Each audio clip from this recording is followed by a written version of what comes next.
Esta sección es presentada por Grupo Argos, una multinacional de origen colombiano enfocada en infraestructura y materiales de construcción, propiedad de más de 40.000 accionistas. Grupo Argos, inversiones que transforman. Y es momento de nuestra entrevista de hoy. Y tengo el gusto de tener en Vélez por la Mañana a Enrique Serrano. Enrique es un intelectual, un escritor que además de escribir literatura, de escribir ficción, ha sido un estudioso de la historia y del desarrollo de Colombia. Entre otras cosas, aquí tengo un libro de Enrique que me impactó mucho, que se llama ¿Por qué fracasa Colombia? Enrique, un gusto tenerte esta mañana aquí en Vélez por la Mañana. Gracias, buenos días a todos. Enrique, estamos pues a unos meses, ya casi a unas semanas de la primera vuelta electoral, y en cada elección en Colombia, en cada elección presidencial, se habla de que es un momento histórico y coincidimos en que en un país sobre todo tan presidencialista como Colombia, pues efectivamente las elecciones son muy importantes para definir el futuro de la nación. Pero esta elección en concreto, por alguna razón, es especial. Estamos en un momento histórico distinto que nos vamos a jugar durante los próximos meses en Colombia. Sí, señor. Creo que efectivamente estamos en una elección sui generis en todos los sentidos, porque están pasando por primera vez muchas cosas que no sucedían o no solían suceder antes.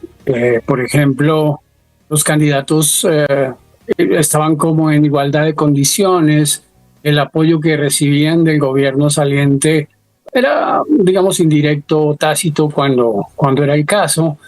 En fin, había una serie de variables completamente distintas con respecto a la lógica con la que y a la que nos estamos acostumbrando, parece peligrosamente, en esta elección de 2026.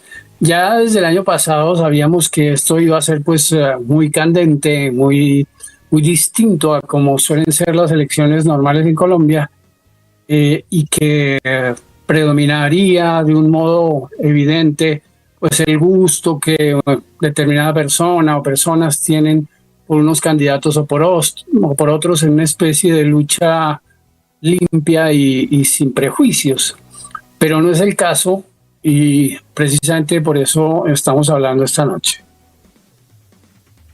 ¿Qué representan desde el punto de vista histórico en Colombia las distintas candidaturas, Enrique? Se habla, pues, digamos, a modo quizás simplista, de izquierda y derecha, que Iván Cepeda representa a la izquierda, que de pronto Paloma Valencia representa a la centroderecha y Abelardo la derecha, pero en realidad, ¿cuál es el significado de esos distintos proyectos de país que se están confrontando en esta pugna?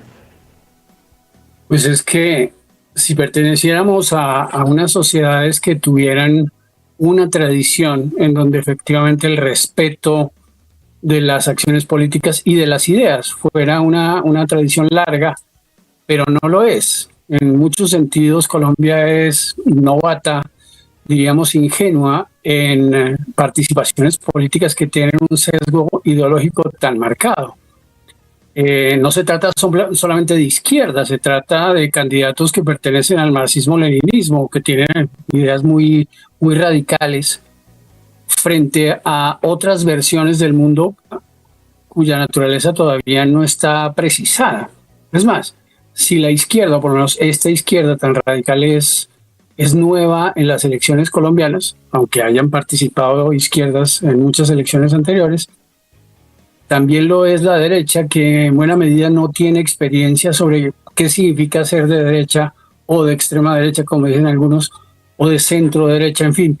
No hay un espectro bien definido que la gente pudiera diferenciar con claridad.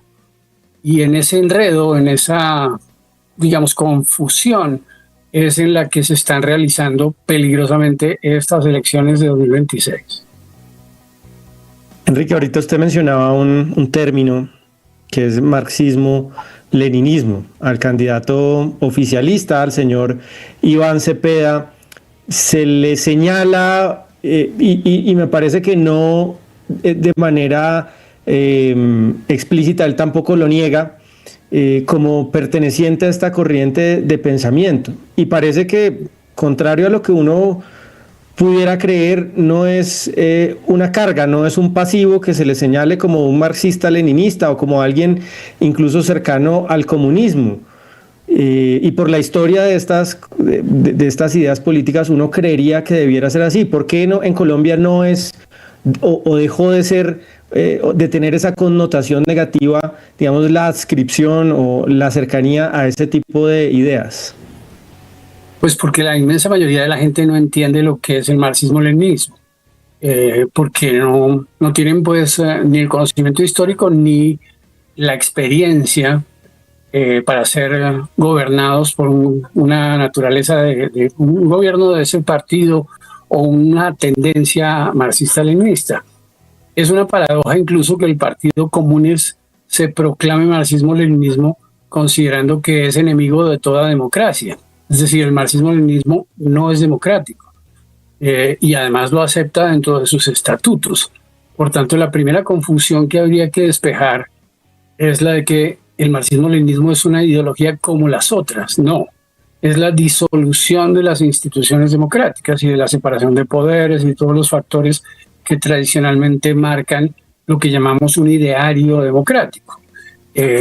No pertenece a esa condición, por tanto, constitucionalmente se podría decir que el solo hecho de que alguien se proclame marxista-leninista o que acepte esa denominación por parte de otros, ya lo pone por fuera del espectro democrático. Porque el leninismo es pues un control absoluto del Estado, tiende hacia el partido único, no respeta la libertad de expresión y muchas veces no respeta las demás libertades de movimiento y de conciencia que los derechos humanos y que los paradigmas democráticos imponen. En ese orden de cosas, pues, hay una gran confusión y habría que, digamos, alfabetizar a mucha gente en esa dirección respecto de los riesgos que eso implica. Sí, el constitucionalista Mauricio Gaona habló en una entrevista reciente en un medio de comunicación sobre el riesgo de una dictadura constitucional, ¿no? En caso de una victoria de Iván Cepeda. ¿Usted estaría de acuerdo con que ese es un riesgo factible, posible, si llegara Iván Cepeda a ser presidente? Lo peor es que parece que ni siquiera es un riesgo.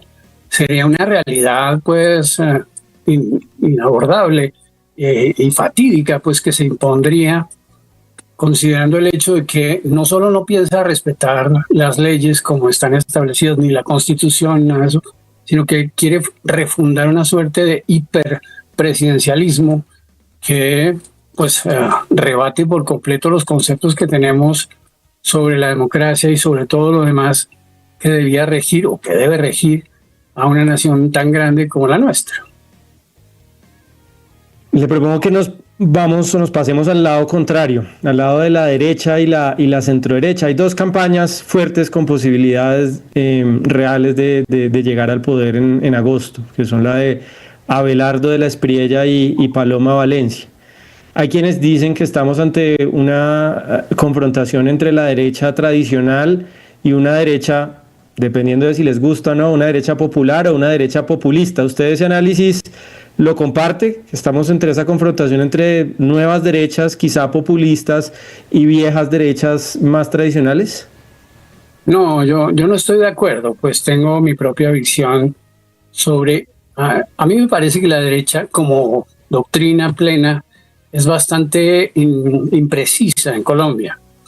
En realidad, lo que hay es una no izquierda, con diversos matices. En todo caso, un rechazo de esa izquierda, tanto de la radical como de la moderada que presuntamente representaba a Petro y otros candidatos. En verdad, es desde ahí desde donde se debe abordar una versión un poco más lúcida, quizá más profunda. Derechas tradicionales no hay. El viejo conservatismo, tal como se entendía en los años 80 y todo eso dejó de existir. Y la gente que hoy vota tiene visiones completamente distintas de lo que era, por ejemplo, la oposición entre liberales y conservadores hasta los años 90, hasta la muerte de Álvaro Gómez, por ejemplo. Había una serie de costumbres familiares, una serie de inercias que llevaban a unos por un lado o por otro, sin que hubiese una polarización muy marcada, más allá de obtener ciertos votos y ciertas curules, etcétera. Pero ahora estamos ante una perspectiva nueva, incluso desde el surgimiento de nuevas izquierdas más radicales y del surgimiento de nuevas derechas. Una, digamos, una derecha que yo llamaría sancionatoria, que es en buena medida el discurso que lleva consigo Abelardo de la Espriella, en el sentido de sancionar o por lo menos castigar o amenazar al gobierno actual y a sus seguidores e incluso a los candidatos que están en lisa con perseguirlos judicialmente. Y otra que es una centroderecha que quiere básicamente la reconstrucción del país, la reconstrucción de la economía, la oferta de una serie de libertades y de derechos y de potestades que en buena medida consideramos perdidos, o por lo menos gravemente amenazados durante el gobierno Petro. Entonces, eso es lo que realmente me parece que hay en nuestros días. Formas distintas de antiizquierda o de antisocialismo o de antimarxismo-leninismo que todavía no tienen un programa muy bien establecido. Con respecto, por ejemplo, al manejo de la economía, yo no veo mayores diferencias entre Paloma y Abelardo, por lo menos respecto del hecho de que, por ejemplo, José Manuel Restrepo manejaría la economía o sugeriría un manejo económico similar al que tuvieron gobiernos como el de Duque o como el de Uribe. En ese orden de cosas yo creo que en realidad es una diferencia de retórica y es una diferencia de puesta en escena, y es allí en donde se pueden discutir los matices de la campaña 2026.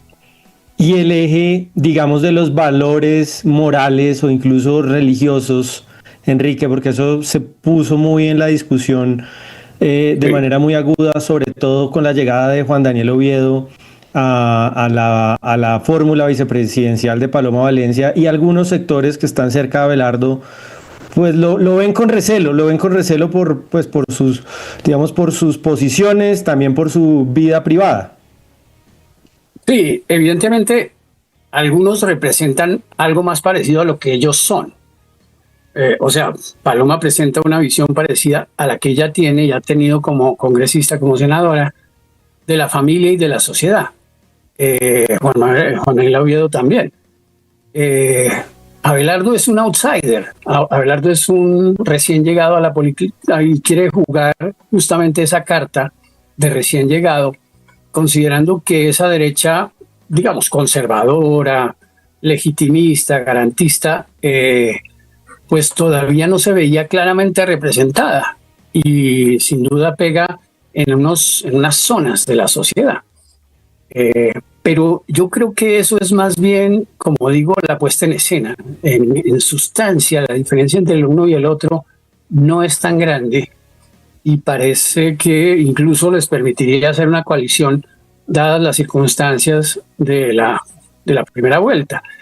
En ese orden de cosas, las diferencias que hoy se ven tan acuciantes, tan fuertes, no son tan profundas, precisamente porque el país no tiene la experiencia de jugarse esas cartas con profundidad. Lo mismo pasa al interior de la izquierda, o de lo que podemos llamar una centroizquierda, considerando el hecho de que algunos de ellos votaron por Petro, pero ahora están desencantados. Y entonces hay, no sé, unos 5 o 6 millones de votos que fluctúan de modo impreciso entre un lado y otro, quiero decir, entre Paloma y Abelardo, porque es la primera vez que hay un voto asegurado por una serie de presiones de parte del candidato de la izquierda que representa al gobierno Petro. Muy interesante, Enrique, una charla muy enriquecedora con un intelectual y con una persona que se ha pensado el país y sus problemas. Le agradezco mucho por acompañarme esta mañana en Vélez por la Mañana. Con mucho gusto, Julio César.